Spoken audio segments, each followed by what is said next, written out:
തെയ്റ്റിസ് പിറ്റേന്ന് രാവിലെ പുതിയ പടക്കോപ്പുകളുമായി അക്കില്ലീസിന്റെ മുമ്പിലെത്തി. മിന്നിത്തിളങ്ങുന്ന ആയുധ ശേഖരങ്ങൾ കണ്ടപ്പോൾ അക്കില്ലീസിലെ യുദ്ധവീര്യം വർധനമായി. ഉടൻ സമരരംഗത്തേക്ക് കുതിക്കുവാൻ അദ്ദേഹം വെമ്പി. പെട്ടെന്നാണ് പെട്രക്ലോസിന്റെ മൃതദേഹം കേടുകൂടാതെ സൂക്ഷിച്ചു വെക്കണമെന്ന് അദ്ദേഹത്തിന് തോന്നിയത്. അമ്മയെ വിളിച്ച് അക്കാര്യം അറിയിച്ചപ്പോൾ അവർ ഉടൻ തന്നെ ഒരു സിദ്ധൌഷധം അമൃതിൽ കലർത്തി പെട്രക്ലോസിന്റെ മൂക്കിൽ നസ്യം ചെയ്തു. അക്കില്ലീസ് പോർവിളി മുഴക്കി. ഗംഭീരമായ ആഹ്വാനം കേട്ട് യവന രാജാക്കന്മാരും ഭടജനങ്ങളും തങ്ങളുടെ കപ്പലുകളിൽ നിന്നും കൂടാരങ്ങളിൽ നിന്നും പുറത്തേക്ക് വന്നു. മുറിവേറ്റ് കിടന്ന ഡയോമിഡിയസും ഒഡീസിയസും അഗമെമ്നോൻ രാജാവും ഞൊണ്ടി രംഗസ്ഥലത്തെത്തി. അക്കില്ലീസ് അവരെ അഭിസംബോധന ചെയ്തു. അട്രിയൂസിന്റെ പുത്രനായ അഗമെമ്നോനും ഞാനും കേവലം ഒരു പെണ്ണിന് വേണ്ടി കലഹിച്ചു കഴിയുകയായിരുന്നു. ഈ കലഹത്തിൽ നിന്നും മുതലെടുത്തത് ഹെക്ടർ ആയിരുന്നു. നമ്മുടെ യവന ജനത ഈ കലഹകത മറക്കുവാനിടയില്ല. പക്ഷെ നമുക്കിനിയെങ്കിലും ഒറ്റക്കെട്ടായി നിന്ന് ശത്രുവിനെ തുരത്താം. അക്കില്ലീസിന്റെ പ്രഭാഷണം എല്ലാവർക്കും ഇഷ്ടമായി. അപ്പോൾ അഗമെമ്നോൻ സംസാരിക്കുവാൻ എഴുന്നേറ്റു. സദസ്സിന്റെ നാനാഭാഗങ്ങളിൽ നിന്നും പ്രതിഷേധമുയർന്നു. കൂക്കുവിളി മുഴങ്ങി. അദ്ദേഹം അക്കില്ലീസിനെ നോക്കിക്കൊണ്ട് പറഞ്ഞു, താങ്കൾക്ക് പാരിതോഷികമായി ലഭിച്ച ആ പെണ്ണിനെ ഞാൻ കൈവശപ്പെടുത്തിയപ്പോൾ സിയൂസ് ദേവൻ എൻ്റെ നീതിബോധത്തേക്ക് ഇരുത്തിയിരുന്നു. ദൈവങ്ങളുടെ ഹിതത്തിനെതിരായി നമുക്ക് എന്ത് ചെയ്യുവാൻ കഴിയും? നേരത്തെ ഒഡീസിയസ് മുഖേന ഞാൻ അറിയിച്ചിരുന്ന സമ്മാനങ്ങൾ താങ്കൾക്ക് തരുന്നുണ്ട്. താങ്കൾ നേതൃത്വം ഏറ്റെടുത്ത് യുദ്ധത്തിനിറങ്ങുക. എനിക്കിപ്പോൾ സമ്മാനത്തേക്കാൾ വലുത് സമരമാണ്, അക്കില്ലീസ് പറഞ്ഞു. ഞാൻ മുന്നണിയിൽ നിന്നുകൊണ്ട് ഒരിക്കൽ കൂടി അടരിനൊരുങ്ങുന്നു. അടർക്കളത്തിൽ ഒടിഞ്ഞ വയറുമായി ചെല്ലുന്നത് അപകടമാണ്. ഏറെ ലോകപരിചയവും സിദ്ധിച്ച ഒഡീസിയസ് പറയുവാൻ തുടങ്ങി. ആദ്യമായി നമ്മുടെ ഭടന്മാർ കൂടാരങ്ങളിൽ ചെന്ന് ഭക്ഷണപാനീയങ്ങൾ കഴിക്കട്ടെ. പട്ടിണി നിന്ന് പടവെട്ടുക പാടാണ്. പിന്നെ അഗമെമ്നോൻ നിശ്ചയമയച്ചിട്ടുള്ള സമ്മാനങ്ങളും ഇപ്പോൾ തന്നെ ഇങ്ങോട്ട് കൊണ്ടുവരിക. മാത്രമല്ല അഗമെമ്നോൻ തൻ്റെ കൂടാരത്തിലേക്ക് അക്കില്ലീസിനെ ക്ഷണിച്ചുകൊണ്ടുപോയി ഒരു സദ്യയും നടത്തണം. ഒഡീസിയസ് പറഞ്ഞത് മുഴുവനും ഭംഗിയായി ചെയ്യാമെന്ന് അഗമെമ്നോൻ സമ്മതിച്ചു. പക്ഷേ തങ്ങളുടെ കൊല്ലപ്പെട്ട ഭടജനങ്ങളുടെ മൃതദേഹങ്ങൾ എമ്പാടും ചിന്നിച്ചിതറിക്കിടക്കുമ്പോൾ ഒരു വിരുന്ന് സത്കാരത്തിൽ പങ്കെടുക്കുവാൻ തനിക്ക് സാധ്യമല്ല എന്ന് അക്കില്ലീസ് അറിയിച്ചു. അരികളെ അരിഞ്ഞഴിഞ്ഞ് അവരുടെ രക്തം ചീറ്റുക, ചാകുന്നവരുടെ നിലവിളി കേട്ട് രസിക്കുക, അതുവരെ ഞാനൊരു തരി ഭക്ഷണം പോലും തൊടുകയില്ല. ഒഡീസിയസ് വീണ്ടും ഉപദേശരൂപേണ പറയുവാൻ തുടങ്ങി. മരിക്കാതെ നിൽക്കുന്നവരാണ് ആയുധമെടുത്ത് അവസാനം വരെ പോരാടേണ്ടത്. അതിന് തിന്നുകയും കുടിക്കുകയും തന്നെ വേണം. അക്കില്ലീസ് ഒന്നുകൂടി ആലോചിക്കുക. അക്കില്ലീസിനുള്ള സമ്മാനങ്ങൾ കൊണ്ടുവരപ്പെട്ടു. സ്വർണ്ണക്കട്ടികൾ, വട്ടളങ്ങൾ, കുതിരകൾ, പിന്നെ സർവാംഗ സുന്ദരിയായ ബ്രീസിയസും 7 ദാസിമാരും. എല്ലാം എത്തിക്കഴിഞ്ഞപ്പോൾ ബ്രീസിയസിനെ ഞാൻ പ്രാപിക്കുവാൻ ആഗ്രഹിക്കുകയോ ചെയ്തിട്ടില്ലെന്ന് അഗമെമ്നോൻ ആണയിട്ട് പറഞ്ഞു. ഒടുവിൽ അക്കില്ലീസ് എഴുന്നേറ്റ് ഇങ്ങനെ പ്രസ്താവിച്ചു, സിയൂസ് ദേവ, അഗമെമ്നോനും ഞാനും അന്ധരായി തീർന്നത് അങ്ങ് മനുഷ്യരുടെ മേൽ ചൊരിയുന്ന അന്ധകാരത്തിന്റെ ഭയങ്കരാതുലമാല. കഴിഞ്ഞതെല്ലാം പോകട്ടെ, ഇപ്പോൾ എല്ലാവരും ആഹാരം കഴിച്ച് യുദ്ധത്തിനൊരുങ്ങുക. പക്ഷേ അക്കില്ലീസ് ആഹാരം തൊടുക പോലും ഉണ്ടായില്ല. തൻ്റെ ഉഗ്രവ്രതത്തിൽ ഉറച്ചു നിന്നുകൊണ്ട് നിരാഹാരയായി തന്നെ പടവെട്ടുവാൻ തീരുമാനിച്ചു. അപ്പോൾ പട്ടിണി കിടന്ന യാതനയിൽ നിന്നും അക്കില്ലീസിനെ രക്ഷിക്കുവാൻ സിയൂസ് ദേവന് കരുണ തോന്നി. അദ്ദേഹം അഥീനയെ പറഞ്ഞയച്ച് അക്കില്ലീസിന്റെ നെഞ്ചിൽ സ്വല്പം അമൃത് പുരട്ടി. യവനപ്പട ഭക്ഷണം കഴിഞ്ഞ് പോരാട്ടത്തിനൊരുങ്ങി.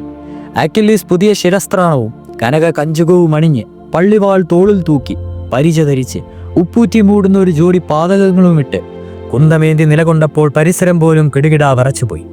അടുത്ത ക്ഷണത്തിൽ വായുവേഗത്തിൽ കുതിച്ചു വായുവാൻ തയ്യാറായി നിൽക്കുന്ന തൻ്റെ രഥത്തിലേക്ക് അക്കില്ലീസ് ചാടിക്കേറി പടയുടെ മുന്നിലേക്ക് പാഞ്ഞു. അക്കില്ലീസും പടകളും സമരഭൂമിയിലേക്ക് പാഞ്ഞു വരുന്നത് കണ്ട് ട്രോജന്മാരും അവരെ അഭിമുഖീകരിക്കുവാൻ തയ്യാറായി. ഒളിമ്പസിൽ അപ്പോൾ ഒരു ആലോചന യോഗത്തിനുള്ള വട്ടം കൂട്ടും. സിയൂസ് ദേവന്റെ ആജ്ഞ അനുസരിച്ച് തെമീസ് ദേവിയാണ് ആ യാഗം വിളിച്ചു കൂട്ടിയത്. എല്ലാ ദേവന്മാരും ദേവിമാരും സിയൂസിന്റെ കൊട്ടാരത്തിൽ എത്തിച്ചേർന്നു കഴിഞ്ഞപ്പോൾ അദ്ദേഹം യോഗാധ്യക്ഷം വിവരിച്ചു. ട്രോജന്മാരും ഗ്രീക്കുകാരും തമ്മിൽ നടക്കുന്ന ഈ യുദ്ധത്തിൽ എനിക്ക് കൗതുകമുണ്ടെങ്കിലും ഞാനിവിടെ അടങ്ങിയിരുന്ന് ഒതുങ്ങിക്കൊണ്ട് യുദ്ധഗതി വീക്ഷിക്കുവാനാണ് പോകുന്നത്. നിങ്ങൾക്കാർക്ക് വേണമെങ്കിലും യഥേഷ്ടം ഏത് കക്ഷിയെ വേണമെങ്കിലും സഹായിക്കാം. എല്ലാവർക്കും പൂർണ്ണ സ്വാതന്ത്ര്യം അനുവദിച്ചിരിക്കുന്നു. സിയൂസിന്റെ പ്രസ്താവന മുഴുവനായില്ല. അതിനു മുമ്പേ ദേവന്മാരും ദേവിമാരും കക്ഷിപ്പിടുത്തവുമായി പുറപ്പെട്ടു. ഹെറയും അഥീനയും പൊസൈഡനും ഹെർമീസും ഹെഫസ്റ്റോസും ഗ്രീക്ക് പക്ഷത്തിലേക്ക് ഓടിയപ്പോൾ ആരസ്റ്റും അപ്പോളയും ആർട്ടിമീസും സാത്തോസും അഫ്രൊഡൈറ്റിയും ട്രോജൻ പക്ഷത്തിലേക്ക് പാഞ്ഞു. അക്കില്ലീസ് അതിനകം പടക്കളത്തിലെത്തി ട്രോജൻകാരുമായി ഏറ്റുമുട്ടിക്കഴിഞ്ഞിരുന്നു.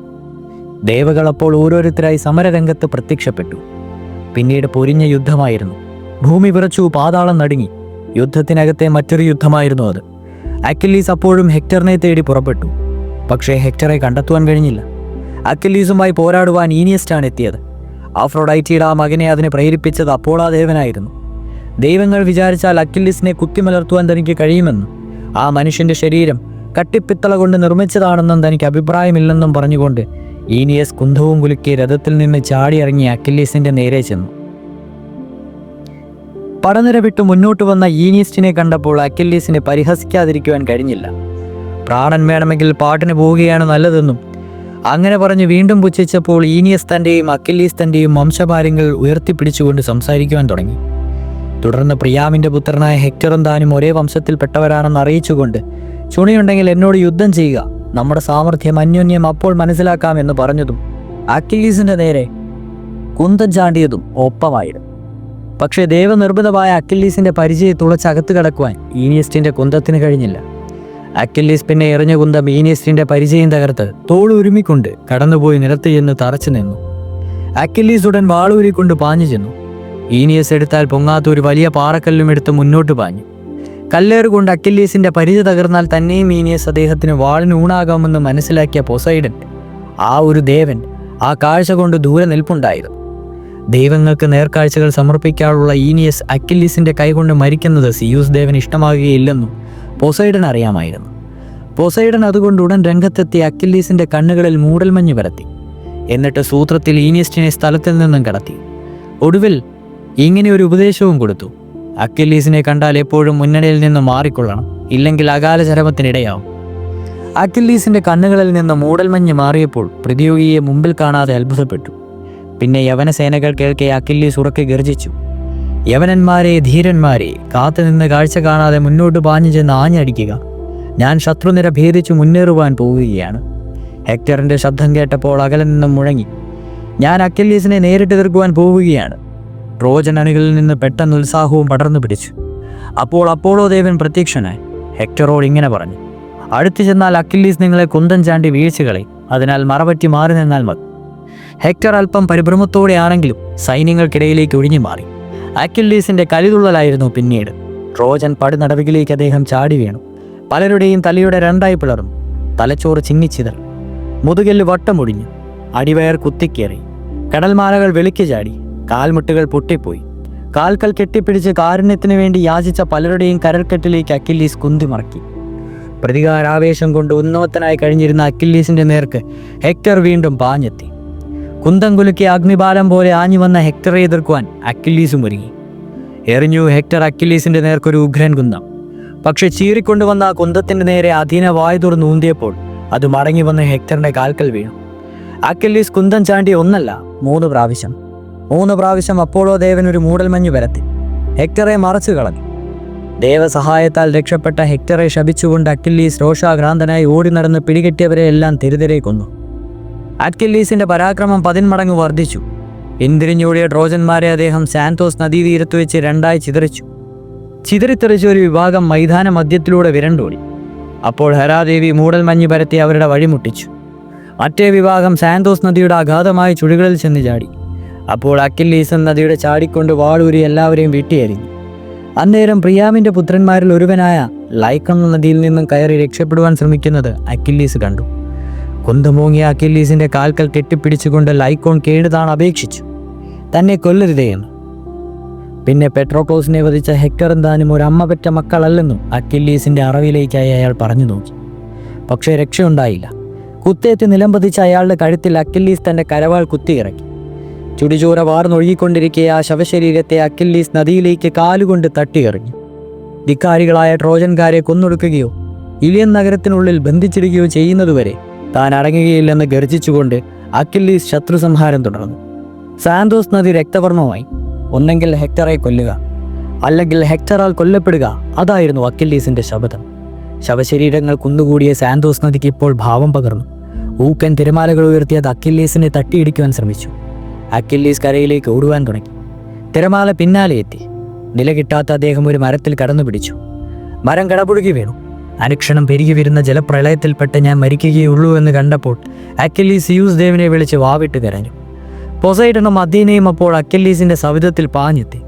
സാന്തോസ് നദിയിലെ ജലപ്രവാഹം കണ്ട് ഭയപ്പെടേണ്ടതില്ലെന്നും ഹെക്ടറുടെ കഥ കഴിച്ച് ട്രോജൻകാരെ അവരുടെ നഗരത്തിലേക്ക് ഓടിക്കുകയാണ് വേണ്ടതെന്നും പറഞ്ഞു.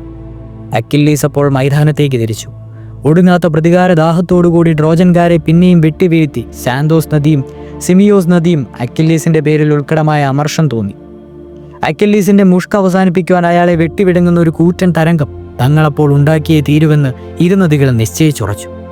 അപകടം മണത്തറിഞ്ഞ ഹെറാദേവി ഉടൻ ഹെഫസ്റ്റോസിനെ ദേവനെ വിളിച്ച് ആ വലിയ ജലപ്രളയത്തെ ഒരു അഗ്നിബാധ കൊണ്ട് വറ്റിച്ചു കളയുവാൻ ഏർപ്പാട് ചെയ്തു. ഹെഫസ്റ്റോസ് സാന്തോസ് നദിയിലേക്ക് അഗ്നിപ്രവാഹം തിരിച്ചുവിട്ടു. നദിയിലെ വെള്ളം ആവിയായി ആകാശത്തെത്തി. പാവം സാന്തോസിന് പൂർവ്വസ്ഥിതിയെ പ്രാപിക്കുവാൻ ഒരിക്കലും യുദ്ധത്തിൽ ട്രോജൻകാരെ സഹായിക്കുകയില്ലെന്നും പ്രതിജ്ഞയെടുക്കേണ്ടി വന്നു. ഇപ്പോൾ കലഹം ദൈവങ്ങൾ തമ്മിലായി. ആരസ്റ്റും അഥീനയും തമ്മിലും, അഥീനയും അഫ്രോഡൈറ്റിയും തമ്മിലും, പോസൈഡണും അപ്പോളോയും തമ്മിലും, ആർട്ടിമിസും ഹെറയും തമ്മിലും പടക്കളത്തിൽ വെച്ച് പരസ്പരം ഏറ്റുമുട്ടി. അക്കില്ലീസ് ഇപ്പോൾ പടയെട്ടിയ ട്രോജന്മാരെ കൊന്നൊടുക്കി. അവരുടെ സേനാവിഭാഗങ്ങളെ നഗര കവാടത്തിലേക്ക് അടിച്ചിരുത്തി മുന്നേറുകയായിരുന്നു. ട്രോയിലെ ഗോപുരത്തിൽ നിന്ന് ആ കാഴ്ച കണ്ട പ്രിയാം രാജാവ് ദ്വാരക പാലന്മാരോട് നഗര കവാടങ്ങൾ തുറന്ന് ജനങ്ങളെ മുഴുവൻ അകത്ത് കയറ്റുവാൻ ആജ്ഞാപിച്ചു. പ്രാണൻ കയ്യിൽ പിടിച്ചുകൊണ്ട് ഓടിവന്ന ട്രോജൻ ഭടന്മാർ നഗരത്തിനുള്ളിലേക്ക് പാഞ്ഞു കയറി. അക്കില്ലീസും ഒരു ഉഗ്രമൂർത്തിയെപ്പോലെ കുന്തം കുലുക്കിക്കൊണ്ട് തൊട്ടു പിന്നാലെ എത്തി. ട്രോജൻ ഭടന്മാർ മുഴുവനും നഗരത്തിനുള്ളിൽ കടക്കുന്നതുവരെ അക്കില്ലീസിനെ തടഞ്ഞു നിർത്തുവാൻ അപ്പോളോ ദേവൻ ഉടനടി ഒരു പ്രതിവിധി കണ്ടെത്തി. ആന്റനോറിന്റെ പുത്രനായ അഗനോറിനെ കൊണ്ട് അക്കില്ലീസിനെ ഏറ്റുമുട്ടിക്കുക എന്നുള്ളതായിരുന്നു അത്. നഗരവാതിലിന് മുമ്പുള്ള ഒരു ഓക്ക് മരത്തിന്റെ മറവിൽ പതുങ്ങിയിരുന്നുകൊണ്ട് അഗനോർ അക്കില്ലീസിന്റെ മുമ്പിലേക്ക് ഒരു കുന്തവുമായി ചാടി വീണു. ട്രോയ് നഗരം കീഴടക്കുവാനുള്ള അദ്ദേഹത്തിന്റെ ശ്രമം വിഫലമാണെന്ന് അറിയിച്ചു. കോട്ടയ്ക്കകത്തുള്ള തങ്ങളുടെ മാതാപിതാക്കളെയും കളത്രപുത്രന്മാതൃതികളെയും രക്ഷിക്കുന്നതിന് അത്യുഗ്രമായ സമരം തന്നെ നടത്തുമെന്ന് പറഞ്ഞു. അഗനോർ പെട്ടെന്നാണ് അക്കില്ലീസിന്റെ നേർക്ക് കുന്തം ചാണ്ടിയത്. പക്ഷെ അത് അദ്ദേഹത്തിന്റെ കാൽമുട്ടിന് നേരെയുള്ള കവചത്തിൽ തട്ടി വലിയ ഒച്ചയോടുകൂടി താഴെ വീണു. അക്കില്ലീസ് പിന്നീട് അഗനോറിന്റെ നേരെ കുന്തമൂങ്ങിയപ്പോൾ അപ്പോളോ ദേവൻ ഒരു മൂടൽമഞ്ഞ് പരത്തി അഗനോറിനെ മറച്ച് ദൂരത്തേക്ക് മാറ്റിക്കളഞ്ഞു. അപ്പോളോ പിന്നീട് അഗനോറിന്റെ വേഷത്തിൽ അക്കില്ലീസിന്റെ മുമ്പിൽ കിടന്ന് ഓട്ടം തുടങ്ങി. ട്രോയ് നഗരവും കോട്ടയും വിട്ട് ദൂരത്തേക്കായിരുന്നു ആ ഓട്ടം. ഉടൻ പിടികിട്ടുമെന്ന ധാരണയിൽ അക്കില്ലീസും പിന്നോട്ട് കൂടി. ആ സമയം കൊണ്ട് ട്രോജൻ സേനകൾ മുഴുവനും തുറന്നിട്ട നഗര കവാടത്തിലൂടെ അകത്ത് കിടന്നു. ആകെ തളർന്ന അവസരമായിരുന്ന അവർക്ക് തങ്ങളുടെ കൂട്ടത്തിൽ ആരെല്ലാം രക്ഷപ്പെട്ടു, ആരെല്ലാം മരണമടഞ്ഞു എന്ന് തിട്ടപ്പെടുത്തുവാൻ കഴിഞ്ഞിരുന്നില്ല. ട്രോജന്മാർ നഗര കവാടത്തിലൂടെ അകത്ത് കിടന്നതിന് പിന്നാലെ ആർപ്പ് വിളിച്ചുകൊണ്ട് യവന സേനകളും എത്തി. ഹെക്ടർ അന്നേരം കവാടത്തേക്ക് മുമ്പിൽ അക്കില്ലീസുമായി ഏറ്റുമുട്ടുവാൻ തയ്യാറെടുത്ത് നിൽക്കുകയായിരുന്നു. അക്കില്ലീസ് ആണെങ്കിൽ അപ്പോളോ സൃഷ്ടിച്ച മായാവിഭ്രമത്തിൽ പെട്ടുവിടുന്ന് ആ ദേവന്റെ പിന്നാലെ ഓടിക്കൊണ്ടേയിരിക്കുകയായിരുന്നു. ഒടുവിലാണ് അദ്ദേഹം തനിക്ക് പറ്റിയ അമ്മളി മനസ്സിലാക്കിയത്. ട്രോജൻകാരെ രക്ഷിക്കുവാൻ വേണ്ടി തന്നെ വിഡ്ഢിയാക്കിയ അപ്പോളോയോട് അക്കില്ലീസിന് ഒടുങ്ങാത്ത പക തോന്നി. അക്കില്ലീസ് പിന്നീട് അരക്ഷണം പോലും കളയാതെ നഗര കവാടത്തിലേക്ക് പാഞ്ഞു. ദൂരത്തു നിന്നുള്ള ആ വരവ് കണ്ടപ്പോൾ തന്നെ പ്രിയാം രാജാവ് മകനെ വിളിച്ച് തേങ്ങിക്കരയുവാൻ തുടങ്ങി. അക്കില്ലീസിനോട് ഏറ്റുമുട്ടിയാൽ ഹെക്ടറിന്റെ മരണം സുനിശ്ചിതമാണെന്നും വൃദ്ധനറിയാം. അങ്ങനെയാകുവാൻ സംഭവിച്ചാൽ പിന്നെ തൻ്റെ വിധി എന്തായിരിക്കും? ശത്രുക്കൾ തന്നെ അടിച്ചും ഇടിച്ചും നിലം പതിപ്പിക്കും. തൻ്റെ മക്കളെ അടിമകളാക്കി വലിച്ചിഴച്ചു കൊണ്ടുപോകും. കൊട്ടാരവാതിലിലൂടെ തങ്ങളുടെ ശവം പട്ടികൾക്ക് തിന്നുവാൻ വേണ്ടി എറിഞ്ഞു കൊടുക്കും. മകനെ തൻ്റെ അതിസാഹസത്തിൽ നിന്നും പിന്തിരിപ്പിക്കുവാൻ ഹെക്യൂബാരാജ്ഞിയും കണ്ണീരോടുകൂടി കേണപേക്ഷിച്ചു. പക്ഷേ ഹെക്ടറിന്റെ മനമിളകിയില്ല.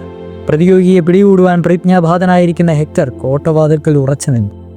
അപകടത്തിന്റെ ആ തിരക്കുറ്റിയിൽ കയറി അങ്ങനെ നിന്നപ്പോൾ പരസ്പര വിരുദ്ധങ്ങളായ ചിന്തകളാണ് ഹെക്ടറിന്റെ മനസ്സിലൂടെ കടന്നുപോയത്. അക്വിലീസിന്റെ തലവട്ടം കണ്ട ദിവസം പോളിഡോമോസ് എന്ന് ഉപദേശിച്ചു തന്നാണ് സൈന്യങ്ങളുമായി നഗരത്തിലേക്ക് പിൻവാങ്ങുവാൻ. താൻ അതിനെ എതിർക്കുകയാണ് ഉണ്ടായത്. ഫലമോ ആയിരക്കണക്കിന് ട്രോജന്മാർ വധിക്കപ്പെട്ടു. ഇനി നഗരത്തിലേക്ക് മടങ്ങി ചെല്ലണമെങ്കിൽ അക്വിലീസിനെ ആദ്യമായി വധിച്ചിരിക്കണം. അതിന് പറ്റിയില്ലെങ്കിൽ അക്വിലീസിന്റെ കൈകൊണ്ട് തന്നെ മരിക്കുകയും വേണം. ചിന്തകൾ ഇപ്പോഴും വേറൊരു വഴിക്ക് തിരിഞ്ഞു. അക്വിലീസിനോട് സന്ധി ആലോചിച്ചാലോ? ഹെലനെ വിട്ടുകൊടുക്കാം. അവളോടുകൂടി പാരീസ് കൊണ്ടുവന്നിട്ടുള്ള എല്ലാ സ്വത്തുകളും വിട്ടുകൊടുക്കാം. അല്ലെങ്കിൽ അതൊന്നും വേണ്ട. സന്ധി നിർദ്ദേശങ്ങൾ അക്വിലീസ് സ്വീകരിച്ചില്ലെങ്കിലോ? വേണ്ട, ഇത് പടക്കളമാണ്, താൻ സമാധാനത്തിനില്ല. ചിന്തകൾ മുഴുവനായില്ല. അക്വിലീസ് അപ്പോഴേക്കും ഹെക്ടറിന്റെ മുമ്പിൽ സംഹാര രുദ്രനെ പോലെ എത്തിക്കഴിഞ്ഞു. ഹെക്ടർ ആ കാഴ്ച കണ്ട് ഞെട്ടിത്തറച്ചുപോയി. ഓടാനല്ലാതെ, പ്രാണനും കൊണ്ട് പായാനല്ലാതെ ഹെക്ടറിനോട് പിന്നീട് യാതൊന്നും കഴിഞ്ഞില്ല. പിന്നാലെ പിടിവിടാതെ അക്വിലീസും പാഞ്ഞു. പന്തക്കുതിരകളെപ്പോലെ തോൽപ്പിക്കുന്ന ഓട്ടമായിരുന്നു അവരുടേത്. നടപടികളും കുന്നിൻ പുറകളും ചുറ്റി ട്രോയ് നഗരത്തെ പലവട്ടം വലവെച്ചു. ദേവലോകത്ത് നിന്ന് ആ ഭീകരമായ കാഴ്ച കണ്ടുകൊണ്ടിരുന്ന സിയൂസ് ദേവൻ തൻ്റെ ദേവന്മാരോട് ചോദിച്ചു, ഹെക്ടറെ മരണത്തിൽ നിന്നും രക്ഷിക്കണോ അതോ അക്വിലീസ് അയാളെ കീഴടക്കണോ? അഥീനയാണ് അതിന് മറുപടി പറഞ്ഞത്. ആ മനുഷ്യൻ പണ്ടേ മരിച്ച് മണ്ണടിയേണ്ടതായിരുന്നു. അക്കില്ലീസ് അപ്പോഴും ഹെക്ടറിന്റെ പിന്നാലെ ശരണം കൈക്ക് പായുകയായിരുന്നു. ഹെക്ടർ ഒടുവിൽ നിന്നു. അക്കില്ലീസ് അപ്പോൾ തന്റെ കുന്തം നിലത്തൂന്നി അതിന്മേൽ തലചായിച്ചു നിന്നു. താൻ നേരം ഓടാനൊന്നും ഭാവമില്ലെന്നും നേർക്കുനേർ പൊരുതി തങ്ങൾക്ക് ജയപരാജയങ്ങൾ നിർദ്ദേശിക്കാമെന്നും ഹെക്ടർ അറിയിച്ചു. അനന്തരം യുദ്ധത്തിൽ കൊല്ലപ്പെടുന്നത് അക്കില്ലീസ് ആണെങ്കിൽ താൻ അക്കില്ലീസിന്റെ പടക്കോപ്പുകൾ അഴിച്ചെടുത്ത ശേഷം മൃതദേഹം ബന്ധുക്കളെ ഏൽപ്പിക്കണമെന്നും, മറിച്ച് കൊല്ലപ്പെടുന്നത് ഞാനാണെങ്കിൽ തൻ്റെ മൃതദേഹം അക്കില്ലീസ് ട്രോജൻകാർക്ക് വിട്ടുകൊടുക്കണമെന്നും ഹെക്ടർ ഒരു കരാർ വെച്ചപ്പോൾ അക്കില്ലീസ് കയർത്തു. സന്ധിയില്ലാത്ത ഒരു സമരം മാത്രമേ നിങ്ങൾ എന്നിൽ നിന്നും പ്രതീക്ഷിക്കേണ്ടൂ. നിങ്ങൾ എൻ്റെ കുന്തത്തിന് ഇരയായി ഇവിടെ വെച്ച് മരിക്കുമെന്ന് എനിക്കറിയാം. എല്ലാ പാതകങ്ങൾക്കുമുള്ള കടം ഇപ്പോൾ ഒന്നിച്ചു വീട്ടാം. പറഞ്ഞു തീരുന്നതിന് മുമ്പേ അക്കില്ലീസ് ഹെക്ടറിന്റെ നേർക്ക് തൻ്റെ ചെടിയ കുന്തം ചുഴറ്റി. ഹെക്ടർ പെട്ടെന്നൊരു ഇളക്കം കുഴഞ്ഞുകൊണ്ട് തലയ്ക്ക് മുകളിലൂടെ അത് ചീന്തിപ്പോയി. തുടർന്ന് ഹെക്ടർ എറിഞ്ഞ കുന്തം അക്കില്ലീസിന്റെ പരിചയുടെ നടുവിൽ ചീർന്നടിച്ച് മുന ഒടിഞ്ഞുപോയി. ദൈവങ്ങൾ ഇപ്പോൾ തൻ്റെ മരണം നിശ്ചയിച്ച് കഴിഞ്ഞിരിക്കുകയാണെന്ന് ഹെക്ടറിന് മനസ്സിലായി. ഏതായാലും അപമാനകരമായ നിലയിൽ ലോകം വെടിവാൻ താൻ തയ്യാറല്ലെന്ന് ഗർജിച്ചുകൊണ്ട് ഹെക്ടർ തൻ്റെ വെട്ടിത്തിളങ്ങുന്ന വാളുമായി പ്രതിയോഗിയുടെ നേരെ ചാടി വീണു. അക്കില്ലീസിന്റെ കുന്തം അപ്പോൾ ഹെക്ടറിന്റെ ശരീരത്തിൽ കടക്കുവാൻ പഴുതിനന്വേഷിച്ച് നടക്കുകയായിരുന്നു. പെട്രോക്ലോസിൽ നിന്നും പഠിച്ചെടുത്ത അക്കില്ലീസിൻ്റെതായ കവചമായിരുന്നു അന്നേരം ഹെക്ടർ ധരിച്ചിരുന്നത്. അക്കില്ലീസ് ഹെക്ടറിന്റെ തൊണ്ടക്കുഴിയുടെ നേർക്ക് ഉന്നം നോക്കി ആഞ്ഞൊരു കുത്തുകൊടുത്തു. കഴുത്തു തുളഞ്ഞ് ചോര ചീറ്റി ഹെക്ടർ നിലം പൊത്തിപ്പോയി. അക്കില്ലീസ് ആർത്തട്ടഹസിച്ചു. പെട്രോക്ലോസിന്റെ രക്തത്തിൽ നിന്ന് ഞാൻ പ്രതികാരം ചെയ്തു കഴിഞ്ഞു. ഹെക്ടറെ, ഇനി നിങ്ങളുടെ ശരീരം പട്ടികളും പറവകളും കുത്തിപ്പറിച്ചുകൊള്ളു. ഞങ്ങളിനി പെട്രോക്ലോഡിന്റെ മൃതദേഹം മാനമായി സംസ്കരിക്കാൻ പോവുകയാണ്. പ്രതാപവും ശക്തിയും പൗരുഷവും തികഞ്ഞ ഹെക്ടർ അന്ത്യശ്വാസം വലിച്ചു. അക്കില്ലീസ് ഹെക്ടറിന്റെ കഴുത്തിൽ നിന്നും കുന്തം വലിച്ചുപോയി. പടക്കോപ്പുകൾ അഴിച്ചെടുത്തു. തള്ളിക്കയറി വന്ന യവനന്മാർ അപ്പോൾ പകപോക്കുവാനായി ആ ശവശരീരത്തിൽ നിന്നും കുന്തം കടത്തി പുതിയ മുറിവുകൾ ഉണ്ടാക്കി.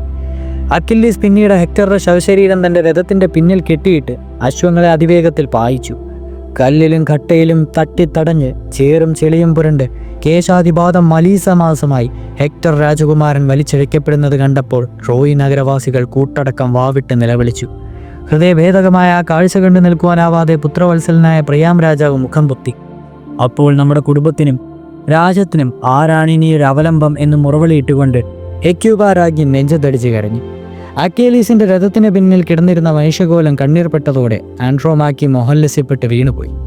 ഹെക്ടർ, എൻ്റെ പ്രിയപ്പെട്ട ഹെക്ടർ എന്ന് ആവർത്തിച്ച് വിളിച്ച് തേങ്ങിക്കരഞ്ഞുകൊണ്ട് അച്ഛനില്ലാതെ ജീവിക്കേണ്ടി വരുന്ന തൻ്റെ പുന്നാര മകൻ്റെ ദുർവിധിയെ ചൊല്ലി അവർ വാവിട്ട് കീണു. വിജയപേരി മുഴക്കിക്കൊണ്ട് അക്കില്ലീസും സൈന്യങ്ങളുടെ സ്വന്തം കൂടാരങ്ങളിലേക്ക് എന്ന പോലെ പെട്രോക്ലോസിന്റെ മൃതശരീരത്തെ 3 വട്ടം വലം വെച്ചു.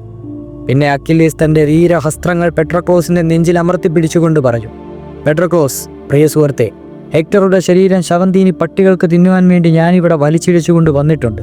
താങ്കളുടെ ചിതയിൽ വെച്ച് ജീവനോടെ ദഹിപ്പിക്കുവാൻ 12 ട്രോജൻ യുവാക്കളെയും ഒരുക്കിയിട്ടുണ്ട്. ഇതാണ് എൻ്റെ പ്രതികാരം. അക്കില്ലീസ് വീണ്ടും ഹെക്ടറിന്റെ ശരീരം പെട്രോക്ലോസിന്റെ ശവമഞ്ചത്തിന് മുമ്പത്തേക്ക് വലിച്ചിഴിച്ചു കൊണ്ടുവന്ന് തിരിച്ചും മറിച്ചും മണ്ണിലിട്ട് തട്ടിയുരുട്ടി. അപ്പോഴേക്കും അഗമെമ്നോൻ രാജാവിൻ്റെ വസതിയിൽ നടക്കുന്ന വിരുന്നിന് അക്കില്ലീസിനെ ക്ഷണിക്കുവാൻ ആളുകളെത്തി. അക്കില്ലീസ് അവിടെ ചെന്നപ്പോൾ നല്ല സദ്യവട്ടമാണ്. എന്നാൽ പെട്രോക്ലോസിന്റെ സംസ്കാര ക്രിയകളുടെ ശേഷമേ താൻ പൂർണ്ണമായും സദ്യവട്ടങ്ങളിൽ പങ്കെടുക്കുകയുള്ളൂ എന്ന് പറഞ്ഞ് ആവശ്യത്തിന്റെ പേരിൽ അല്പമാഹാരം കഴിച്ച ശേഷം മടങ്ങിപ്പോയി. മറ്റുള്ളവർ തീനും കുടിയും മുറ പോലെ നടത്തി. കൂടാരത്തിന് വെളിയിൽ കടൽ തീരത്താണ് അക്കില്ലീസ് ഉറങ്ങുവാൻ കിടന്നത്. രാത്രിയിൽ പെട്രോക്ലോസിന്റെ രൂപം അക്കില്ലീസിന് മുമ്പിൽ പ്രത്യക്ഷപ്പെട്ടു. തൻ്റെ സംസ്കാരകർമ്മം ഉടനെ നടത്തിയില്ലെങ്കിൽ പരലോകത്തിലും തനിക്ക് ഗതി കിട്ടിയില്ലെന്ന് ഇപ്പോൾ തനിക്ക് വൈതർണ നദിക്കപ്പൂർണ്ണം കിടന്ന് വലയുകയാണെന്നും പെട്രോക്ലോസ് പറഞ്ഞു. പിന്നെ കുട്ടിക്കാലം തൊട്ട് തങ്ങൾ ഒരുമിച്ച് വളർന്നതിൻ്റെ വാത്സല്യപൂർവ്വമുള്ള സ്മരണകൾ പുതുക്കിക്കൊണ്ട് ട്രോയ് നഗരത്തിൻ്റെ മതിലുകൾ അടക്കമുള്ള അക്കില്ലീസിൻ്റെയും മരണത്തിന് സാക്ഷി നിൽക്കുവാനുള്ള സമയം അടുത്തു കഴിഞ്ഞെന്നും അക്കില്ലീസിൻ്റെയും തൻ്റെയും അസ്ഥികൾ ഒരിടത്ത് തന്നെ അടക്കം ചെയ്യണമെന്നും പെട്രോക്ലോസ് തുടർന്നു പറഞ്ഞപ്പോൾ അക്കില്ലീസ് സ്നേഹപൂർവ്വം ചങ്ങാതിയുടെ നേർക്ക് കൈനീട്ടി. പെട്രോക്ലോസിൻ്റെ ആത്മാവ് പെട്ടെന്നൊരു ധൂമപടലം പോലെ മാഞ്ഞുപോയി. അക്കില്ലീസ് ഞെട്ടി എഴുന്നേറ്റു. സുഹൃത്തിൻ്റെ ദർശനം അദ്ദേഹത്തെ വീണ്ടും തീവ്ര ദുഃഖത്തിലാഴ്ത്തി. പുലരുവോളം അദ്ദേഹം പിന്നെയും പരേതൻ്റെ ശിവമഞ്ചത്തിനരികിൽ കരഞ്ഞുകൊണ്ടിരുന്നു. പിറ്റേന്ന് രാവിലെ സംസ്കാരത്തിനുള്ള വിറക് ശേഖരണങ്ങൾ ആരംഭിച്ചു. കടൽ തീരത്ത് വിറകുകൾ കെട്ടുകെട്ടുവായി വന്നെത്തി. മൃതദേഹം പടക്കോപ്പിലേക്ക് വെക്കുന്നതിനു മുമ്പ് വിലാപയാത്രയിൽ ആയിരക്കണക്കിന് ഭടജനങ്ങൾ അണിനിരന്നു. അക്കില്ലീസ് തൻ്റെ സുഹൃത്തിൻ്റെ ശവശരീരത്തോട് തൊട്ടുചേർന്ന് നടന്നു. വിലാപയാത്ര നിശ്ചിത സ്ഥാനത്തെത്തിയപ്പോൾ മൃതദേഹം താഴെ ഇറക്കി വെച്ചു. അക്കില്ലീസ് പിന്നീട് തൻ്റെ സ്വർണ്ണവർണ്ണമാർന്ന മുടിയിഴകൾ മുറിച്ച് ഉപഹാരമായി പെട്രോക്ലോസിൻ്റെ കരങ്ങളിൽ വെച്ചു കൊടുത്തു. വിലാപം അപ്പോൾ അത്യുച്ചത്തിലെത്തി. മൃതദേഹം ചിതയിൽ എഴുത്തിക്കഴിഞ്ഞപ്പോൾ അക്കില്ലീസ് പെട്രോക്ലോസിൻ്റെ കേശാതിപാതം മൃഗക്കൊഴുപ്പ് കൊണ്ട് പൊതിഞ്ഞു. പിന്നെ തേനും എണ്ണയും നിറച്ച ഭരണികൾ മൃതദേഹത്തിൽ ചാരി വെച്ചു. 4 കുതിരകളെ ജീവനോട് പിടിച്ചുകെട്ടി ചിതയുടെ അരികിൽ നിർത്തി. പെട്രോക്ലോസ് ഓമനിച്ച് വളർത്തിയിരുന്ന 2 നായ്ക്കളുടെ കഴുത്തെടുത്ത് അവയും ചിതയിൽ നിക്ഷേപിച്ചു. ഒടുവിൽ 12 ട്രോജൻ യുവാക്കളെയും വെട്ടിയെരിഞ്ഞ് ചിതയിൽ തള്ളിയപ്പോൾ അക്കില്ലീസിന്റെ സഹതാപം പൂർത്തിയായി. ഇടയ്ക്കൊന്ന് പറഞ്ഞുകൊള്ളട്ടെ, ഹെക്ടറിന്റെ ശവശരീരത്തെ പട്ടികളും പറവകളും തൊടുവാൻ പോലും സാധിച്ചില്ല. അഫ്രോഡൈറ്റി അതിനെ കാവലിൽ മുറിവുകളിൽ അമൃതതൈലം പുരട്ടി കെടുതി മാറ്റി. ശരീരം വാടിക്കരിയാതിരിക്കുവാൻ അപ്പോളോ ദേവൻ അതിനു മീതെ തണൽ പരത്തി. പെട്രോക്ലോസിന്റെ പടയിട്ടയിൽ പെട്ടെന്ന് തീജ്വാലകൾ ഉയർന്നു. അക്കില്ലീസ് ഇതുപോലുള്ള ശേഷക്രിയകൾ നടത്തി. രാത്രിയുടെ അന്ത്യയാമം വരെ അക്കില്ലീസ് പെട്രോക്ലോസിന്റെ ആത്മാവിനെ ചൊല്ലി വിലപിച്ചുകൊണ്ടേയിരുന്നു. പിറ്റേന്ന് രാവിലെ തീജ്വാലകൾ കെട്ടിയടങ്ങി കഴിഞ്ഞപ്പോൾ അഗമെമ്നോടും അക്കില്ലീസും അസ്ഥികളുടെ സഞ്ചയത്തിന് ഏർപ്പാട് ചെയ്തു. പുറത്തെടുത്തുന്ന അസ്ഥികൾ നിക്ഷേപിച്ച സ്വർണ്ണപേടകം മിനുമിനുത്ത് തുണിയിൽ പൊതിഞ്ഞ് അക്കില്ലീസിന്റെ കൂടാരത്തിലേക്ക് മാറ്റി. പിന്നെ സ്മാരക കുടീരം കെട്ടുന്ന പണി നടന്നു. എല്ലാം ഭംഗിയായി നിർവഹിച്ചു കഴിഞ്ഞപ്പോൾ അക്കില്ലീസ് സൈന്യാധിപന്മാരെയും ഭടജനങ്ങളെയും വിളിച്ച് വലയാകൃതിയിലുള്ള ഒരു വ്യൂഹത്തിനു ചുറ്റുമായി ആസനസ്ഥരാകുവാൻ നിർദ്ദേശിച്ചു. അനന്തരം താൻ ഒരു കായികാഭ്യാസ മത്സരം നടത്തുവാൻ പോവുകയാണെന്നും അതിൽ വിജയികളാകുന്നവർക്ക് വിലയേറിയ പാരിതോഷികൾ നൽകുന്നതാണെന്നും അറിയിച്ചു. അക്കില്ലീസ് പിന്നീട് മത്സരത്തിൽ പങ്കെടുക്കുന്നവരെ ആകർഷിക്കുവാൻ വേണ്ടി പാരിതോഷിക വസ്തുക്കൾ കൊണ്ടുവരുവാൻ അനുചരന്മാരെ നിയോഗിച്ചു. അണ്ടാവുകൾ, അശ്വങ്ങൾ, ത്രിപാദികൾ, ചുട്ടമെഴുകുകൾ, നല്ല ഇനം കന്നുകാലികൾ എല്ലാം ആ കൂട്ടത്തിൽ പെട്ടിരുന്നു. പിന്നെ സുന്ദരികളായ തരുണീമണികളും. തേരോട്ടം, ബാഹുയുദ്ധം, ഗുസ്തി, ഓട്ടം, ദ്വന്ദ്വയുദ്ധം, ഭാരദ്വഹനം, ശരപ്രയോഗം എന്നിവയിലായിരുന്നു മത്സരങ്ങൾ ഏർപ്പാട് ചെയ്തിരുന്നത്. ആദ്യമായി തേരോട്ട മത്സരമായിരുന്നു. അത് ആരംഭിക്കുന്നതിന് മുമ്പ് അക്കില്ലീസ് തൻ്റെ ഇരിപ്പിടത്തിൽ നിന്ന് എഴുന്നേറ്റ് സദസ്സിനെ ഇങ്ങനെ അഭിസംബോധന ചെയ്തു: ഈ തേരോട്ട മത്സരം മറ്റാരുടെയെങ്കിലും ബഹുമാനാർത്ഥമാണെന്ന് നടത്തുന്നതെങ്കിൽ 1-ാം സമ്മാനം എൻ്റെ കൈവശം ഒതുങ്ങുക തന്നെ. കാരണം കുതിച്ചു പായുവാനുള്ള എൻ്റെ കുതിരകളുടെ കൂറ്റൻ ശക്തിവിശേഷം നിങ്ങൾക്കെല്ലാവർക്കും അറിവുള്ളതാണല്ലോ. ദേവലോകത്തിലെ അശ്വഗണത്തിൽപ്പെട്ടവയാണവ. പോസൈഡൻ ദേവൻ നേരിട്ട് എൻ്റെ പിതാവായ പില്യൂസിന് സമ്മാനിച്ചതാണവ. അദ്ദേഹം അവയെ എനിക്ക് നൽകി. പക്ഷെ ഒരു കാര്യം വെളിപ്പെടുത്തുവാൻ ഞാൻ ആഗ്രഹിക്കുന്നു. ഈ മത്സരത്തിൽ പങ്കെടുക്കുന്നതിൽ ഞാൻ ആഗ്രഹിക്കുന്നില്ല. നിങ്ങളവയുടെ പ്രതാപശാലിയായി തീരുന്ന സാരഥിയെ ഓർക്കുക. എൻ്റെ അഭാവം നിങ്ങളെ ഒരു തരത്തിലും ഭഗ്നരാക്കേണ്ട കാര്യമില്ല. കുതിരകളുടെ കഴിവിലും തേരുകളുടെ ഗുണത്തിലും വിശ്വാസമുള്ള നിങ്ങളിൽ ഏവരും ഈ മത്സരത്തിൽ യഥേഷ്ടം പങ്കെടുക്കാം.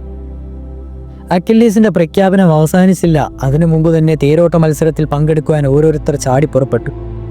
ആഡ്മിറ്റോസിന്റെ പുത്രനായ യൂമിലോസ് ആയിരുന്നു ആദ്യമായി എത്തിയത്. അതിസമർത്ഥനായ ഒരു അശ്വമല്ലൻ. അയാളുടെ പിന്നാലെ ട്രോസിൽ നിന്ന് താൻ കൈവശപ്പെടുത്തിയ 2 ഉഗ്രൻ കുതിരകളുമായി ഡയോമിഡിയസ് എത്തിച്ചു. അപ്പോളോ ദേവൻ ഈനിയസിനെ രക്ഷപ്പെടുത്തിയ അവസരത്തിൽ അയാൾക്ക് ലഭിച്ചവയായിരുന്ന ഈ കുതിരകൾ മെനിലിയോസ് രാജാവിന്റെ വരവ് വായുവേഗ മനോവേഗത്തോടുകൂടി പായുന്ന 2 ദിവ്യാശ്വങ്ങളുമായിട്ടായിരുന്നു. അടുത്തതായി രംഗത്തെത്തിയത് നെസ്തോറിന്റെ മകൻ ആന്റിലോക്കസ് ആയിരുന്നു. അയാളുടെ കൂടെ പൈലോസിൽ നിന്ന് ജനിച്ചു വളർന്ന ഒരു ജോഡി നല്ല ഇനം കുതിരകളും ഉണ്ടായിരുന്നു. മകനെ മത്സരത്തിൽ പങ്കെടുക്കുവാൻ തയ്യാറായി നിൽക്കുന്നത് കണ്ടപ്പോൾ നെസ്തോർ അടുത്ത് ചെന്ന് ഇങ്ങനെ ഉപദേശിച്ചു: മകനെ, നീ ചെറുപ്പമായിരിക്കുമ്പോൾ തന്നെ സിയൂസ് ദേവനും പൊസൈഡനും നിന്നെ അശ്വവിദ്യയുടെ എല്ലാ വശങ്ങളും പഠിപ്പിച്ചിട്ടുള്ളതാണ്. ലക്ഷ്യസ്ഥാനത്തെ ചുറ്റി വിജയം വരിക്കുവാൻ നിനക്ക് നന്നായിട്ട് അറിയാം. പക്ഷെ നിന്റെ അശ്വങ്ങൾ വേഗം കുറഞ്ഞവയാണ്. അതുകൊണ്ട് ജയിക്കണമെങ്കിൽ കഠിനമായി അധ്വാനിച്ചേ പറ്റൂ. ബലം കൊണ്ട് മാത്രം വിജയിക്കുവാൻ വരിക്കുക എന്ന് കഴിയില്ല. കൗശലത്തിലും തന്ത്രത്തിനുമാണ് ഇവിടെ സ്ഥാനം. അതുകൊണ്ട് നീ കൗശലക്കാരനായ ഒരു സാരഥിയായി മാറണം.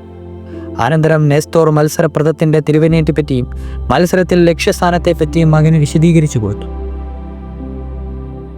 തിരുസ്ഥാനം തരണം ചെയ്യുമ്പോൾ മുന്നേറുവാൻ സാധിച്ചാൽ പേരെടുത്ത ഒരൊറ്റ കുതിര പോലും ആന്റിലോക്കസിന്റെ അശ്വങ്ങളെ പിന്നിലാക്കുവാൻ സാധ്യമല്ലെന്നും അറിയിച്ചു. ഒടുവിലായി കുതിരകളുമായി എത്തിയത് മെരിയോണിയോസ് ആയിരുന്നു. എല്ലാവരും നിരന്നു കഴിഞ്ഞപ്പോൾ അക്കില്ലീസ് ഓരോരുത്തരുടെയും തവണകൾ നിർണ്ണയിക്കുവാൻ പേരെഴുതി കുറിയിട്ടു. ആദ്യത്തെ കുറി ആന്റിലോക്കസിനാണ് കിട്ടിയത്. രണ്ടാമത്തേത് യൂമിലിയോസിനും തുടർന്ന് യഥാക്രമം മെലിലിയോസ്, മെരിയോണിയസ്, ഡയോമിഡിയസ് എന്നിവർക്കും കുറികൾ കിട്ടി. കുറിവീണ ക്രമമനുസരിച്ച് എല്ലാവരും വരവിനായി നിരന്നു. പിന്നെ താമസിച്ചില്ല. ഓരോരുത്തരും ചമ്മട്ടിയടിച്ച് തങ്ങളുടെ കുതിരകളെ മുന്നോട്ട് പായിക്കുവാൻ മിന്നൽ വേഗത്തിൽ എല്ലാവരും ബഹുദൂരം പിന്നിട്ട് കഴിഞ്ഞു. അന്തരീക്ഷം ധൂളിപടലങ്ങൾ കൊണ്ട് നിറഞ്ഞു. ലക്ഷ്യസ്ഥാനമായ കുറ്റിയെ ചുറ്റിക്കൊണ്ട് മടക്കയാത്ര ആരംഭിച്ചതോടെ എല്ലാവരുടെയും വീറും ഉശിരും വർദ്ധിച്ചു. യൂമിലോസിന്റെ അശ്വങ്ങളായിരുന്നു ഏറ്റവും മുമ്പിൽ. തൊട്ടു പിന്നിലായ ഡയോമിഡിയസിന്റെ അശ്വങ്ങൾ. ഓരോ നിമിഷത്തിലും യൂമിലോസിന്റെ പിന്നോക്കം തള്ളമിട്ടുന്ന മറ്റുള്ളായിരുന്നു ഡയോമിഡിയസിന്റെ പാച്ചിൽ. പക്ഷെ ആ നിർണായകമായ നിമിഷത്തിൽ അപ്പോളോ ദേവൻ അയാളുടെ കയ്യിൽ നിന്നും ചമ്മട്ടി ദൂരെ തെറിപ്പിച്ചു കളഞ്ഞു. അയാളുടെ അശ്വങ്ങളെ ഗതിവേഗം പെട്ടെന്ന് നിലച്ചു. അപ്പോളോയുടെ വഞ്ചന മനസ്സിലാക്കിയ അധീനാദേവി ഉടൻ ചമ്മട്ടിയെടുത്ത് ഡയോമിഡിയസിന്റെ കയ്യിൽ കൊടുത്തു. എന്നിട്ട് യൂമിലോസിന്റെ നേർക്ക് ചീറിപ്പാഞ്ഞ് അയാളുടെ രഥത്തിന് മുഖം തല്ലി ഒടിച്ചു കളഞ്ഞു. യൂമിലോസ് നിലത്ത് വീണു രഥചക്രങ്ങൾക്കിടയിൽ അടങ്ങിപ്പോയി. അപ്പോൾ പിന്നാലെ പാഞ്ഞെത്തിയ ആന്റിലോക്കസ് തന്റെ കുതിരകളെ തട്ടിയിട്ടും തലോടിച്ചും ഗർജിച്ചും കൊണ്ടും മുന്നേറുവാൻ ആഹ്വാനം ചെയ്യും. മെനിലിയൂസും ഏതാണ്ട് ഒപ്പം എത്തിയ മട്ടുണ്ടായി. മുമ്പിൽ ഇടുങ്ങിയ പാതയായിരുന്നു. തൻ്റെ രഥചക്രങ്ങളുടെ സമീപത്തോടുകൂടി നുഴഞ്ഞു മുന്നേറുവാൻ ആരും ധൈര്യപ്പെടുകയില്ലെന്ന വിശ്വാസത്തോടെ മെനിലിയോസ് പാതയുടെ നടുവിലൂടെ രഥം മുന്നോട്ട് തെളിച്ചു. തൽക്ഷണം ആന്റിലോക്കസ് തൻ്റെ രഥം വെട്ടിച്ചെടുത്ത് മുമ്പിൽ കയറി. ആ ഇടുങ്ങിയ പാതയിലൂടെ ഒരുമിച്ച് മുന്നേറുവാൻ രണ്ടു കൂട്ടർക്കും സാധ്യമല്ലായിരുന്നു. അപകടം മനസ്സിലായപ്പോൾ മെനിലിയോസ് അല്പം പുറകോട്ട് നിന്നുകൊണ്ട് ആന്റിലോക്കസിൻ്റെ നേരെ ശകാരവർഷം ചൊരിഞ്ഞു. എല്ലാവരും ഇപ്പോൾ തങ്ങളുടെ കുതിരകളെ പറപ്പിക്കുകയായിരുന്നു. ആകാശത്തിൽ ഉയർന്ന പൊടിപടത്തിലൂടെ അങ്ങേക്കകലെ നിൽക്കുന്ന ഒരു കറുത്ത പുള്ളിക്കകത്തും പാഞ്ഞു വരുന്നത് കണ്ടപ്പോൾ ക്രീറ്റൻ രാജാവായ ഐഡോമിനിയോസ് എഴുന്നേറ്റ് നിന്ന് അത്യുച്ചത്തിൽ അലറി. യൂമിലിയോസിൻ്റെ കുതിരകളല്ല വരുന്നത്, അയാളുടെ രഥം തകർന്നു പോയിരിക്കണം. ഇത് ഐറ്റോളിയൻ രാജകുമാരനാണ്. ഈലിയോസിൽ ഒരു വലിയ നഗരവും മറ്റുമുള്ള ആൾ ഡയോമിഡീസ്. അജാക്സിന് ഐഡിയോമിനിയസിൻ്റെ ആ അലർച്ച ഒട്ടും ഇഷ്ടപ്പെട്ടില്ല. അയാളും ഒച്ച വെച്ചു. നേരത്തെ മുന്നേറി നിന്ന യൂമിലിയോസിൻ്റെ അശ്വങ്ങൾ തന്നെയാണ് ഇപ്പോഴും മുമ്പിൽ ഓടി വരുന്നത്. തുടർന്ന് ഐഡോമിനിയോസും അജാക്സും തമ്മിലൊരു ശകാരവർഷം നടന്നു. ആരും മൗനം പാലിക്കുന്ന ലക്ഷണം കണ്ടില്ല. ഒടുവിൽ അക്കില്ലീസ് ഇടയ്ക്ക് ചാടി വീണ് സമാധാനത്തിനായി ശ്രമിച്ചു. നിങ്ങൾ പരസ്പരം ശണ്ട കൂടുന്നത് മഹാമോശമാണ്. മറ്റാരെങ്കിലും ബഹളം വെക്കുമ്പോൾ അത് ശമിപ്പിക്കേണ്ടവരാണ് നിങ്ങൾ. എന്തായാലും അത് ഏതാനും നിമിഷങ്ങൾക്കുള്ളിൽ മത്സരത്തിൽ പങ്കെടുക്കുന്നവർ എല്ലാവരും ഇങ്ങ് ഓടിയെത്തും. ആരാണ് ഒന്നാമൻ ആരാണ് രണ്ടാമനെന്ന് അപ്പോൾ ബോധ്യപ്പെടുകയും ചെയ്യും. അക്കില്ലീസ് സംസാരിച്ച് തീരുന്നതിന് മുമ്പ് തന്നെ ഡയോമിഡിയസ് തൻ്റെ കുതിരകളെ ചമ്മട്ടിയടിച്ച് മുന്നോട്ട് പായിച്ചുകൊണ്ട് സമീപത്തെത്തിക്കഴിഞ്ഞു. കുതിരകൾ തുള്ളിക്കൊരുക്കുമ്പോഴല്ലേ വേർക്കുന്നുണ്ടായിരുന്നു. ഡയോമിഡിയസ് പിന്നെ രഥത്തിൽ നിന്നും ചാടിയിറങ്ങി സമാധാന വസ്തുക്കളുടെ മേൽ തനിക്കുള്ള അവകാശം അറിയിച്ചു. അക്കില്ലീസ് ഉടൻ തന്നെ തേരോട്ട മത്സരത്തിൽ ഒന്നാം സമ്മാനമായി നിശ്ചയിച്ചിരിക്കുന്ന സുന്ദരിയായ തരുണീമണിയെയും കൈപ്പിടികളോടും കൂടിയുള്ള 22 അളവ് കൊള്ളുന്നതുമായ ഒരു തൃപ്പാതിനെയും അദ്ദേഹത്തിന് സമ്മാനിച്ചു. അപ്പോഴേക്കും മെനിലിയോസിനെ പിന്നിലാക്കിക്കൊണ്ട് ആന്റിലോക്കസ് എത്തിക്കഴിഞ്ഞിരുന്നു. അയാളുടെ കൗശലം മൂലമുണ്ടായിരുന്നു അത്. മെനിലിയോസിൻ്റെ തൊട്ടുപിറകിലായി പിന്നെ മേരിയോണസും വന്നു ചേർന്നു. യൂമിലോസ് ഓടിയെത്തിയത് ഏറ്റവും ഒടുവിലായിരുന്നു. അക്കില്ലീസിൻ്റെ ഉറ്റ സുഹൃത്തായ യൂമിലിയോസിന് നേരിട്ട പരാജയം അദ്ദേഹത്തെ വേദനിപ്പിച്ചു. അദ്ദേഹം പറഞ്ഞു, ഏറ്റവും മിടുക്കൻ ഏറ്റവും ഒടുവിലായിപ്പോയി. പക്ഷേ നമുക്ക് അയാൾക്കും ഒരേ സമ്മാനം കൊടുക്കാം. രണ്ടാം സമ്മാനം തന്നെയാവട്ടെ. അക്കില്ലീസിൻ്റെ അഭിപ്രായം അവിടെ കൂടിയിരുന്നവർക്ക് ഇഷ്ടപ്പെട്ടുവെങ്കിലും രണ്ടാം സമ്മാനത്തിനുള്ള തൻ്റെ അവകാശവാദം ഉന്നയിച്ചുകൊണ്ട് ആന്റിലോക്കസ് അതിനെ ശക്തമായി എതിർത്തു. തനിക്ക് അവകാശപ്പെട്ട പാരിതോഷികം തന്നിൽ നിന്നും അപഹരിക്കുവാനുള്ള ശ്രമത്തെ അയാൾ ആക്ഷേപിച്ചു. അക്കില്ലീസിന് യൂമിലിയോസിനോട് സഹതാപം തോന്നുന്നുണ്ടെങ്കിൽ അദ്ദേഹത്തിൻ്റെ ആ സ്ഥാനത്തിൽ തന്നെയുള്ള വിഭവങ്ങൾ തന്നെ സമ്മാനിക്കുകയാണ് വേണ്ടതെന്നും അഭിപ്രായപ്പെട്ടു. എനിക്ക് അവകാശപ്പെട്ട രണ്ടാം സമ്മാനമായ പെൺകുരുതി ആർക്കെങ്കിലും കിട്ടിയേ തീരൂ എന്നുണ്ടെങ്കിൽ അവർ എന്നോട് യുദ്ധം ചെയ്യട്ടെ, ആന്റിലോക്കസ് അവസാനമായി പറഞ്ഞു. ആന്റിലോക്കസിൻ്റെ ആ തുറന്ന അഭിപ്രായ പ്രകടനത്തിൽ അക്കില്ലീസിന് സന്തോഷമാണ് ഉണ്ടായത്. അവൻ പറഞ്ഞു, തൻ്റെ കൂടാരത്തിൽ നിന്നും വെള്ളോട്ട് കൊണ്ട് നിർമ്മിച്ച ഒരു മാർസെട്ട് എടുത്തുകൊണ്ട് വരുവാൻ ആളയച്ചു. എന്നിട്ടത് സസന്തോഷം യൂമിലിയോസിന് സമ്മാനിച്ചു. ആ കാഴ്ച മെനിലിയോസിനെ ചുടുപിടിപ്പിച്ചു. അദ്ദേഹം ഉടൻ ശബ്ദമുയർത്തി, ആന്റിലോക്കസ്, നിങ്ങൾ ഈ മത്സരത്തിൽ കൗശലം ഉപയോഗിച്ചാണ് ജയിച്ചത്. ഇടുങ്ങിയ പാതയിൽ പാഞ്ഞു കയറി എനിക്ക് മാർഗതടസ്സം ഉണ്ടാക്കിയതാണ് നിങ്ങൾ മുമ്പേ എത്തിയത്. നീതിയും ന്യായത്തിനും പേര് കേട്ടിരുന്ന നിങ്ങളിപ്പോൾ നിങ്ങളുടെ പ്രവൃത്തി കൊണ്ട് എനിക്ക് മാനക്കേടുണ്ടാക്കി. മത്സരത്തിൽ നിങ്ങൾ യാതൊരു തകരാറും കാണിച്ചിട്ടില്ലെന്ന് സിയൂസ് ദേവനെ മുൻനിർത്തി സത്യം ചെയ്യാമോ? മെനിലിയോസിൻ്റെ കൂറിക്കൊള്ളുന്ന ഈ വാക്കുകൾ ആന്റിലോക്കസിനെ വേദനിപ്പിച്ചു. അനുതാപ വിവശനായ അയാൾ മെനിലിയോസിനോട് പറഞ്ഞു, പ്രഭു, ഞാനൊരു ചെറുപ്പക്കാരനാണ്, എന്തിനും ധൃതി കാണിക്കുന്നവരാണ്. അതിരി കടന്നു വല്ലതും പ്രവർത്തിച്ചിട്ട് പോയിട്ടുണ്ടെങ്കിൽ മാപ്പ് തരും. മത്സരത്തിൽ എനിക്ക് ലഭിച്ച രണ്ടാം സമ്മാനമായ കുതിരയെ പൂർണ്ണ മനസ്സോടെ ഞാൻ അങ്ങേ നൽകുവാൻ തയ്യാറാണ്. മെനിലിയോസിന് കുതിരയെ കിട്ടിയപ്പോൾ സംതൃപ്തിയായി. അദ്ദേഹം ആന്റിലോക്കസിനോട് പറഞ്ഞു, ഞാനിപ്പോൾ എൻ്റെ കോപവും ദോഷവും ഉപേക്ഷിച്ചിരിക്കുന്നു. ഒരബദ്ധം ആർക്കും പറ്റും. പക്ഷേ നിങ്ങളത് മനസ്സിലാക്കി പ്രവർത്തിച്ചിരുന്നതിൽ നിങ്ങൾക്കെനിക്ക് ബഹുമാനമുണ്ട്. നിങ്ങളും നിങ്ങളുടെ പിതാവും സഹോദരനും എനിക്ക് വേണ്ടി ബുദ്ധിമുട്ടിയുള്ളത് എനിക്കറിയാം. ഞാനിപ്പോൾ എനിക്ക് ലഭിച്ചിരിക്കുന്ന ഈ കുതിരയെ നിങ്ങൾക്ക് തിരിച്ച് സമ്മാനിക്കുന്നതാണ്. എൻ്റെ സ്വഭാവം ക്രൂരമോ ഏകാധിപത്യപരമോ എന്ന് നിങ്ങൾക്ക് ബോധ്യപ്പെടട്ടെ. മേരിയോണിസ്റ്റിന് 4ാം സമ്മാനമായി 2 സ്വർണ്ണക്കട്ടകളാണ് ലഭിച്ചത്. 5ാം സമ്മാനം ഇരട്ടപ്പിടിയോടുകൂടിയ ഒരു മദ്യഭരണിയായിരുന്നു. പക്ഷെ അത് അവകാശപ്പെട്ടുകൊണ്ട് ആരും മുമ്പോട്ട് വരായികയാൽ അക്കില്ലീസ് അത് നെസ്തോറിന് സമ്മാനിച്ചുകൊണ്ട് പറഞ്ഞു, ഈ സ്മാരക വസ്തു പെട്രക്ലോസിൻ്റെ ശവസംസ്കാരത്തിൻ്റെ ഓർമ്മയ്ക്കായി താങ്കൾ തിരിക്കട്ടെ. നെസ്തോറിൻ്റെ കണ്ണുകളിൽ സന്തോഷാശ്രുക്കൾ പൊടിഞ്ഞു. ഹൃദയം കൃതജ്ഞതാ നിർഭരമായി. വൃദ്ധൻ പറഞ്ഞു, എൻ്റെ ശരീരം മുമ്പത്തെ പോലെ ബലിഷ്ടമല്ല. പണ്ടൊക്കെ നടത്തിയിരുന്ന മത്സര പന്തയങ്ങളിൽ നിന്നും ഞാൻ എൻ്റെ കായബലം പൂർണ്ണമായി പ്രദർശിപ്പിച്ച് സമ്മാനം നേടിയിരുന്നു. എനിക്ക് തുല്യമായി അന്ന് ആരും ഉണ്ടായിരുന്നില്ല. ദ്വന്ദ്വയുദ്ധത്തിൽ ഞാൻ എതിരാളിയെ നിലംപതിപ്പിച്ചിട്ടുണ്ട്. ഗുസ്തിയിൽ പ്രതിയോഗിയെ മണ്ണ് കപ്പിച്ചിട്ടുണ്ട്. കുന്തപ്രയോഗത്തിലാണെങ്കിൽ എത്രയോ പേരെ അടിയറവ് പറയിപ്പിച്ചിട്ടുമുണ്ട്. പിന്നെ കുതിരയോട്ടത്തിലും ബന്ധപ്പയറ്റത്തിലും മാത്രം ചിലപ്പോഴെല്ലാം ഞാൻ തോറ്റിട്ടുണ്ട്. ഇനി എൻ്റെ സമരവീര്യം ചെറുപ്പക്കാരനായ നിങ്ങൾ തുടർന്ന് നിലനിർത്തേണ്ടതാണ്. മത്സരത്തിൽ പങ്കെടുക്കാതെ എനിക്ക് അക്കില്ലീസ് നൽകിയ ഈ സമ്മാനത്തിന് ഞാൻ അദ്ദേഹത്തോട് നന്ദി പറയുന്നു. അനശ്വര ദേവന്മാർ എല്ലാവരെയും അനുഗ്രഹിക്കട്ടെ. തുടരും.